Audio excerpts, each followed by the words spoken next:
But the reality, this reality may be, my view of reality may be wrong, but the reality is we should be expecting much lower market returns. Now, when you take inflation out and get to real returns, then we deal with the fact that nobody gets the market's return. They have costs. Let's talk about your return expectations for stocks and bonds, starting with equities. I think you have a really intuitive formula for forecasting equity market returns over the next decade. Let's talk about how you get there and where you arrive. Sure, it's very simple, easy to explain. Everybody knows this, but I don't think anybody else has ever put it down the way I have. I've been using it for 25 years, and it's worked beautifully for the full period. Every once in a while, a decade is off by a good bit, and then it's made up in the next decade. But it places stock returns into two categories. Investment return, that's what you're earning on the stock. That's your dividend yield when you buy in a crucial number, and the earnings yield, the earnings growth that subsequently follows. And the other is speculative return, which is change in valuation of stocks generally, easily measured by the change in the price-earnings multiple. And for example, which happened in the 80s and again in the 90s, the price-earnings multiple roughly doubled twice, from 10 to 20, and that doubling is a 7% per year increase in valuation. And did the same thing in the 90s, that's a 7%. Sent us into bubble territory at that point. Yeah, got us into bubble territory. And so in those 2 decades, the markets had returns of about 17% a year. But if you had even the most general idea that having gone from 10 to 20 to 40 times earnings, the next decade would have to go to 80 times earnings to continue those returns, you'd realize that it was just a lot of air. That's what valuations can get to in bubbles. So putting all that together, we're looking ahead. First, we'll deal with stocks here first. We're looking ahead to some challenges compared to what we've had in the past. So today, the dividend yield is 2%. The previous 50-year average or so is like 3.5% dividend yield, and that's a dead weight loss of 1.5% in return. You can make it up in other places, but you can't make it up there. And the growth in earnings over the past 50 years has been about 6.5%. I don't think it's going to be that high, so I use 5% for earnings growth, and that gives me a 7%, roughly a 7% investment return on stocks.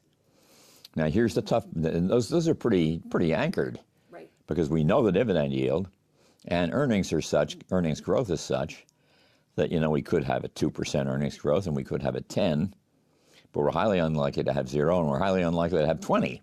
So there's a sort of a centrality to earnings growth. And so the problem is in the valuations. And today the stock market is selling at about 23 times earnings, and the long-term norm is 17 times earnings, a little bit below that actually. And that would cost you 3% if the market ended this decade. I don't do this for anything but decades. It doesn't work at all year by year. But that would mean you'd lose 3% of that return. So down to 4%. Down to 4%. And not inflation adjusted, so add in inflation. No, well, we'll get to the deductions in a minute. The number's getting skinnier. 4%, or it could be around 5%. I don't mean to be too precise, but say in the range of 4 to 5%. And the bond returns, the Treasury is 10-year Treasury, which is the basic benchmark, is at 1.6%. And I think very few people are going to be satisfied with that. So by going a little longer and a little less in governments and federal securities, U.S. government securities, you could probably get a 2.5% return without an awful lot of problems. So you've got that 4% for stocks, 2.5% for bonds. And I'll use a 50-50 portfolio because it makes the math easier. That's around 3%. Am I doing that right? Yeah, around 3% for a balanced portfolio. Now, that's the good news, if you will. The bad news is these are market returns, and nobody captures the total market return. Even a good index fund, S&P 500 say, or total bond market, will capture the total return of the market by the market return itself minus 0.05%.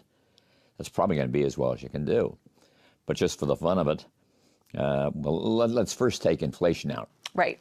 And I think 1.5% to 2% is a reasonable way to look at inflation. We're not even running that high today. So you take that off that, what did we decide, 3, and then you're 1.5%, and that's not a very good, that's not something that's going to make you very happy. Right. But the reality, this reality maybe, my view of reality may be wrong, but the reality is we should be expecting much lower market returns. Now, when you take inflation out and get to real returns, then we deal with the fact that nobody gets the market's return. They have costs. And a typical mutual fund, if you look at its expense ratio and add into its transaction cost, its portfolio turnover cost, is 2% a year. We're now into negative real returns. And so it suggests, he said commercially, that people should be looking to index funds. Very low cost products. 0.05 of 1%.